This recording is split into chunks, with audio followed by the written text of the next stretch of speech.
Hello, and welcome to Part 1 of International Social Service USA's Essential Services series. In this online training, we will go over ISS USA's home study assessments. Our goal through this webinar series is to improve consistency, quality, and communication in our core services across providers. Today, we will review the home study by reintroducing it in the context of ISS work. We expect most of you have done home studies before and are experienced with the process. So we will share tips, resources, and expectations we have for when you conduct home studies for ISS. We'll focus on how we use home studies, what's the same as the other studies you've done elsewhere, and what's different. For those new to ISS, we receive requests from home studies from international partners within the ISS network. 130 countries. We do home studies for parental custody, kinship placement, and visitation. We also have a service called a home safety assessment that was created from COVID times, which started as a virtual interview followed by a specific in-person walkthrough for home safety. But these are not done currently. First, some basic reminders. We do not complete home studies for adoptions. If the permanency goal for a child is adoption, we are not accredited to complete it.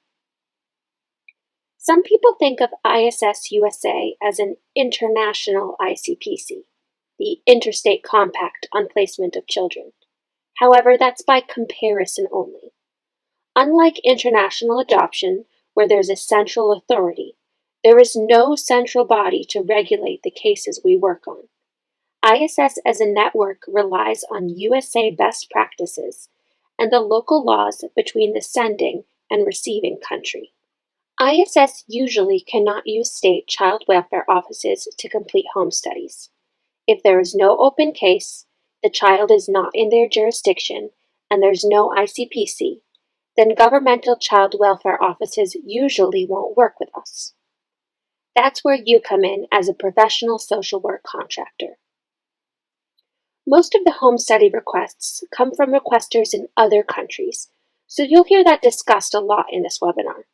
However, as you may know, we do complete interstate home studies as well, and we will bring that up later. Many here are familiar with a home study, so what's the same and what's different? For anyone brand new, ISS works with these cases as part of the ISS network, which is in 130 countries. Our home studies, like those we request of other countries, are meant to provide objective information about a family home to help decision makers in the other country make determinations in the best interest of children. It's about presenting information for stakeholders who aren't here, can't be here, and don't have details on our system. We provide them with information so they can make an informed decision. This helps eliminate assumptions that may be made incorrectly one way or another. Here are basic expectations that should be familiar if you've completed home studies before. We expect in-depth, in-person home visits. All adults in the home must be present and interviewed. Non-relative references should be called and basic verification of income checked. And we need background checks, which will be discussed in more detail later. This should all be standard home study expectations you are familiar with. If you are mostly familiar with home studies for adoption or foster care licensing, what we ask for is different and likely less comprehensive. We only ask for one visit. If you feel like you need more visits or a follow-up call, it's at your discretion, but we only expect one. We do not require personal documents like birth certificates, marriage certifications, detailed finances. Just general verification of income is fine. We don't need medical clearances, unless indicated or unless you feel you need it to make your recommendation. This also may not be accessible due to HIPAA. We also do not provide approvals. We are not a licensed agency, and we are not responsible for approving, just making recommendations. Let's talk about background checks. They are a required part of a home study. However, unless your agency can obtain them, we cannot and you cannot. It's the family's responsibility to get these on their own. We do ask for you to help orient the family to the process in your state to obtain these and follow up to ensure they are actively working towards applying for them. We may also ask for your help sending them to us on the family's behalf. We'll do another training on background checks. Please refer to that soon for more detail, but remember that it is your responsibility to help the family obtain these as best you can. Basic expectations for getting started with the home study. Initially, our service coordinator, currently Danielle Brownson, will reach out to you to check your interest and availability in opening a case. You will also handle fees with her. Once the case has been opened, a case manager will be assigned and contact you with a referral case note. The case manager then becomes your point person. First, review the referral. If you have any questions or see incomplete information, ask your case manager.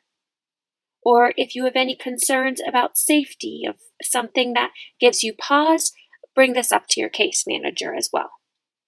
The level of detail we receive in referrals varies widely, especially based on the country that sends it. We can ask for more information, but it's best to ask with specific questions.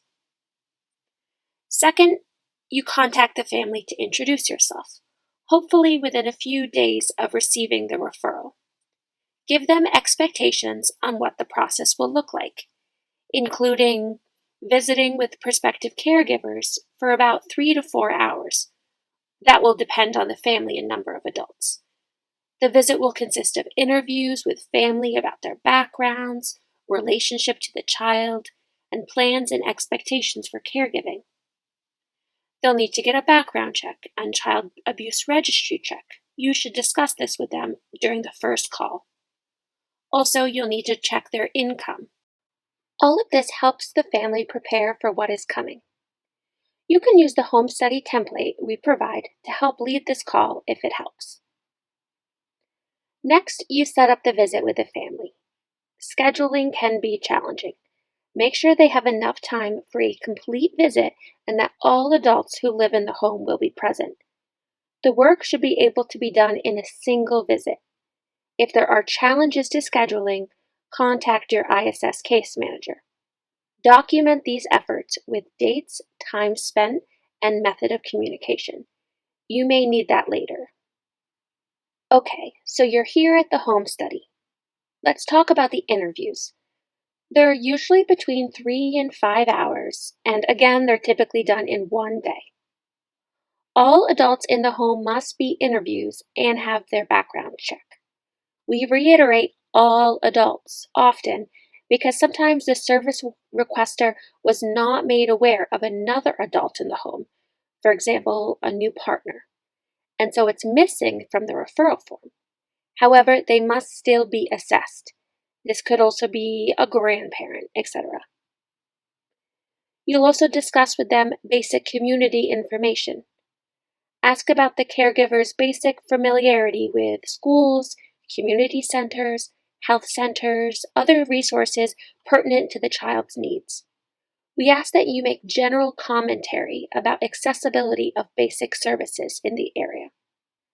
We have a whole separate service we provide called a Community Resource Assessment.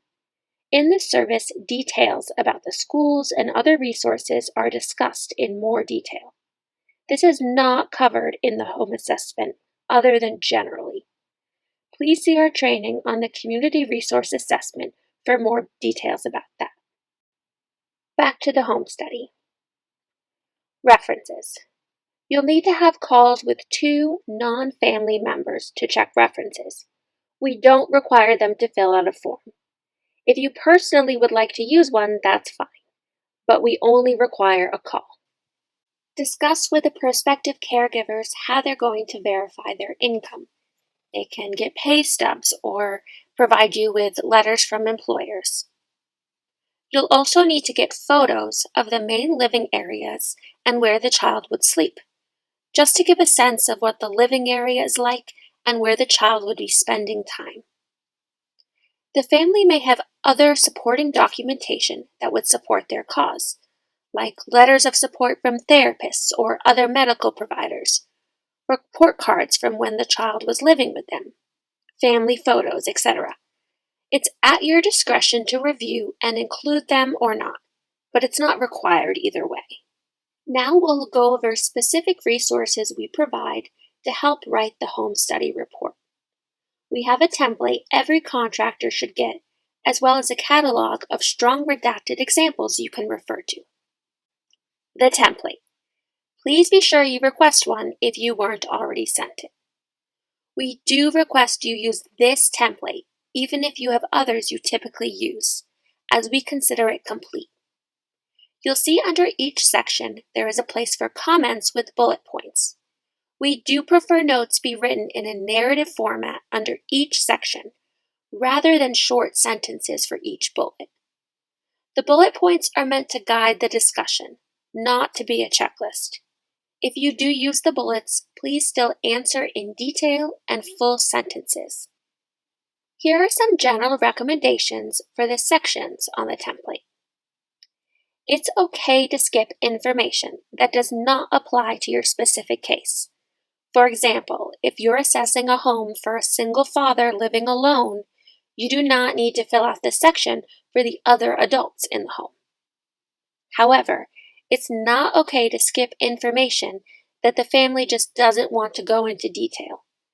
Things such as background checks and family history should not be something that is just brushed over, especially if it's something in the referral that you see a history of.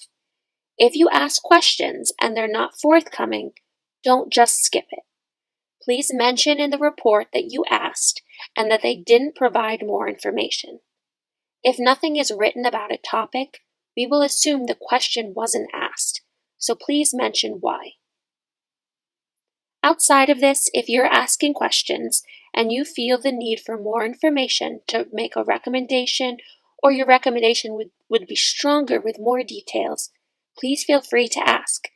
Things such as therapist letters, a criminal past, or financial information perhaps should be explored.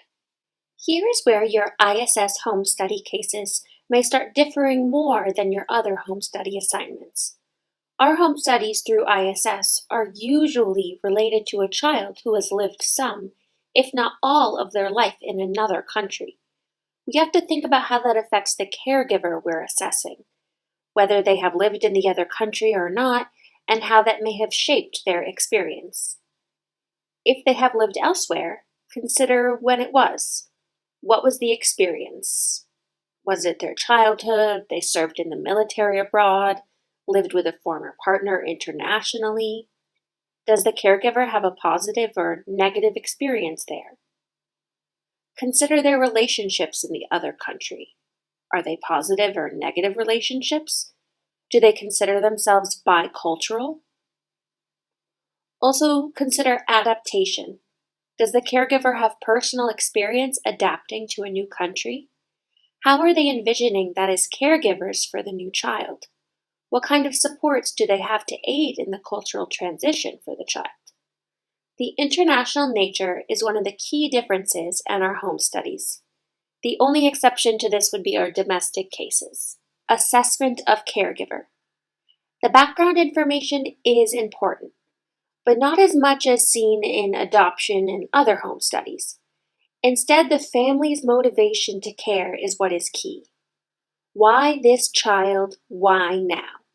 How are they prepared or preparing to take on this responsibility? In regards to the physical and mental health and criminal history sections, please ask each in the checklist. Anything that they acknowledge a history of, please get some details and describe in the area beneath.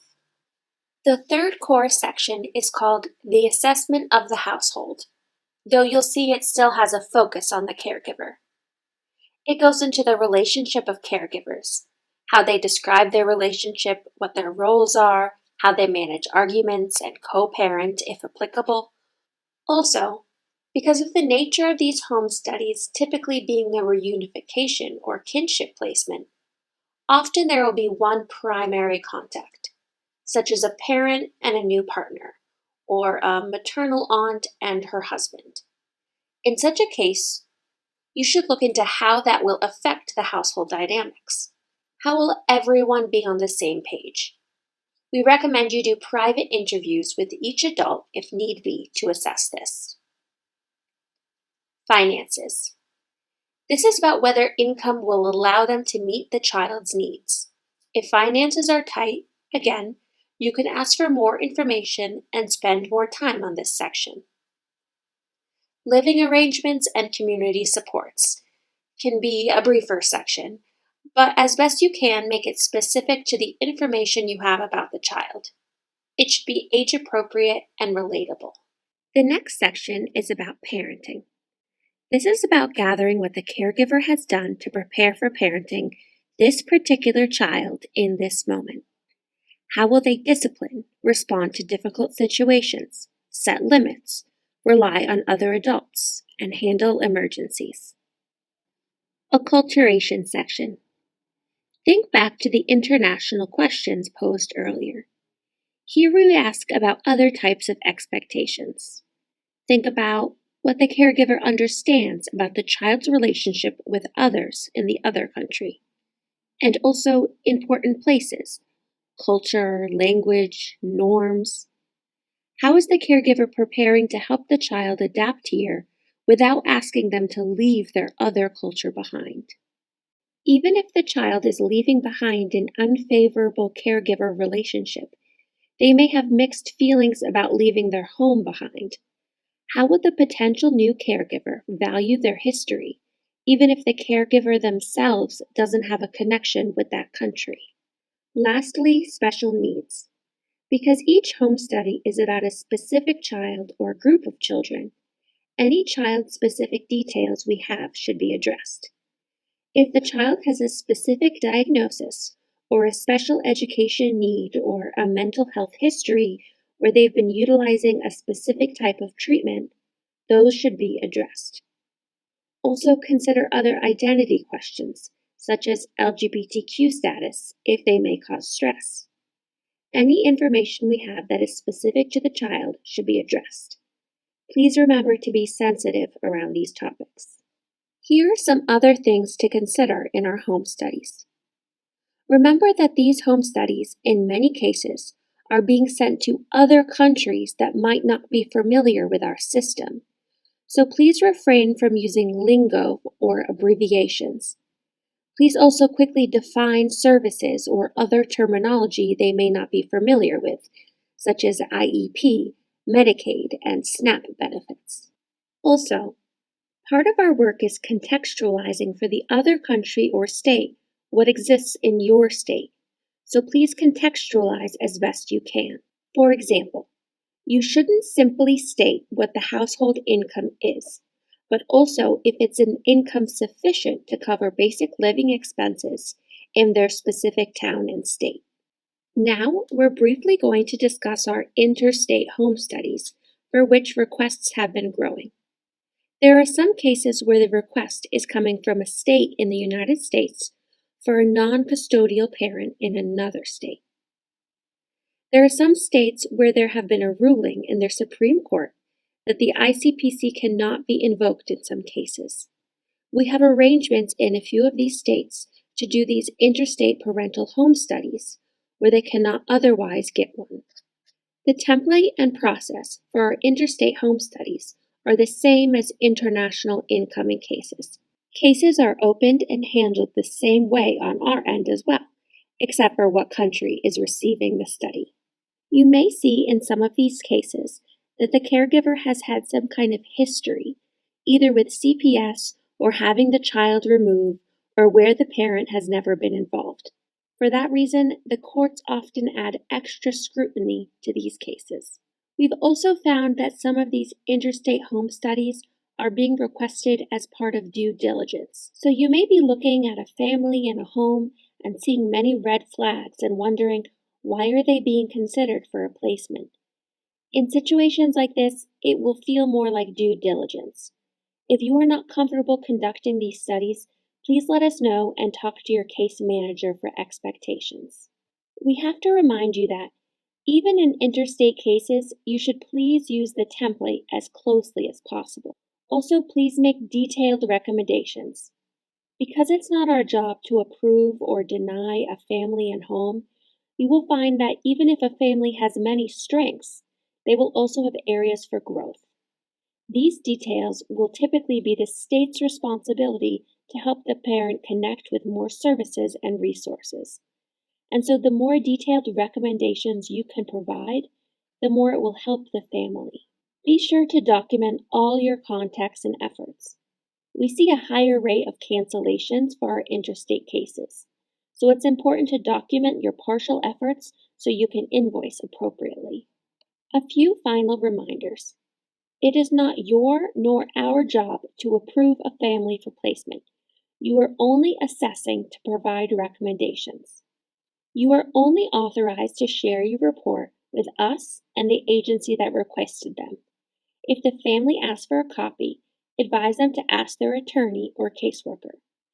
Occasionally, we can get the authorization, but do not send it to them without obtaining that from us. We also want to be sure you know that there are no expectations that you'll have to appear in court. If someone requests this of you or that you have been subpoenaed, please contact us.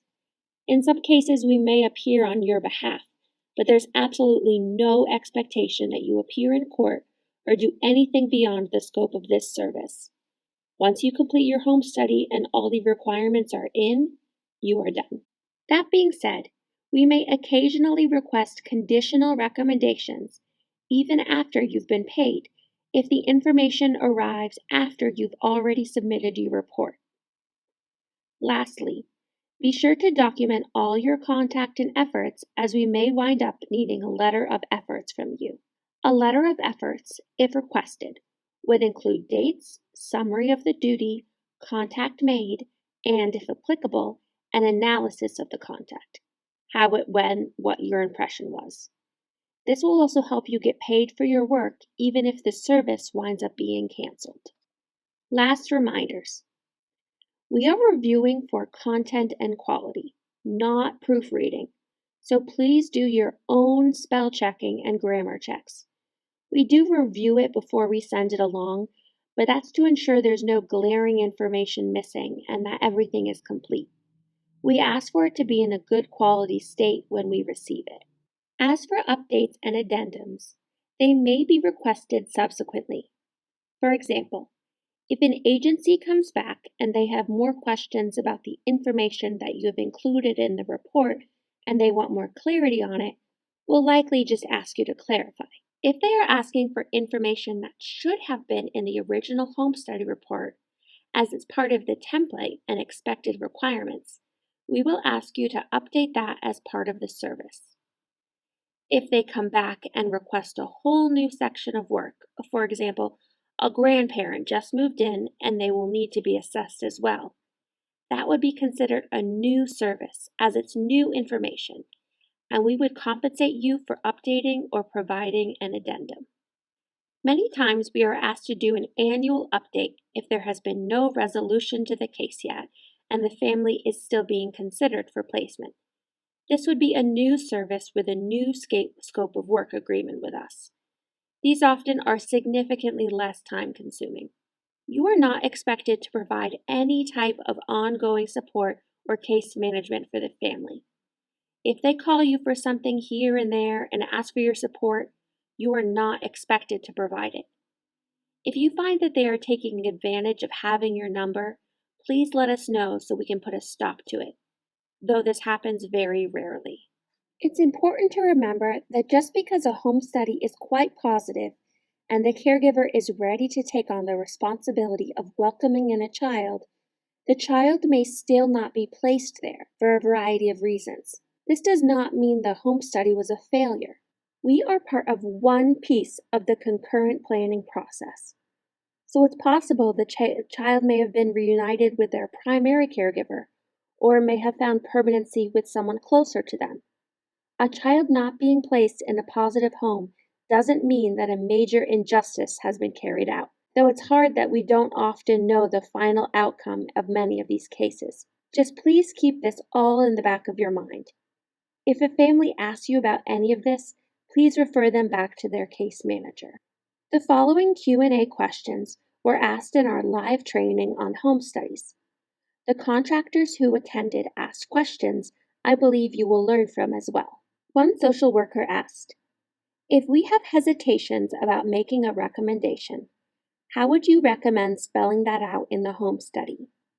Please always spell out your concerns. We all encounter situations where it's difficult to make a definitive recommendation, so we build in the room for this. Our job is to explain to the decision makers who could not be the one visiting the home or have the relationship who the situation is and what is giving you pause. You are welcome to reach out to us to request examples on writing recommendations. Another social worker asked, could you please elaborate on what you mean by due diligence? When we say due diligence, this is our interpretation of it. We would never receive a request that says, we're just doing our due diligence, but we're not going to place here. However, when we read between the lines, that's what it feels like. We typically only see this in our interstate cases, where the threshold for removing a parent from consideration is much higher. The requesters may know it's not a suitable place for the child, but they need an assessment before stating that definitively. We would like to believe that it's not just the agency's due diligence, but instead it's opening a door of opportunity. We're not just going through the motions so somebody can check a box, because it's so much more than that. This is why we ask for recommendations of placement, so you can include strengths, even if you cannot recommend the home in that moment. And the final question, how do we handle cases where all the adults in the home do not or will not complete a background check? Continue the home study and be sure every adult has the information on how to complete the home study and understands it's required. Please also follow up. Beyond this, there's nothing else you can do except document the efforts and conversations in the report and to your case manager. You can also include in your home study that your recommendations are based on the information that has been provided to you. However, I have not seen completed background checks on this and such a person, etc. We recommend telling the caregiver starting in the very first phone call that all adults in the home will need their background checks. In the coming weeks, we will have a similar training to this on requesting background checks. So please ask your case manager for this resource if you have any questions. This concludes our training on ISS USA's Home Study Assessment. We hope it provides more clarity so you feel more comfortable providing a clear, informative, and helpful assessment as seamlessly as possible. Please follow up with your case manager if you have any more questions or need more resources. We would also like to direct you to our other trainings in our Essential Services series, which can be accessed shortly after the dates below. Find the links to these trainings in the description of this video or on our YouTube channel. We encourage you to watch each of these webinars before you complete the service and refer back to it for assistance as you go. Even if you've completed the type of service before, you may learn details to help you provide a more comprehensive service in the future. Thank you so much for taking the time to watch this and be a valued independent contractor for us. We at ISS USA, our service requesters, and the families we serve value the work you provide to look out for the best interests of our children.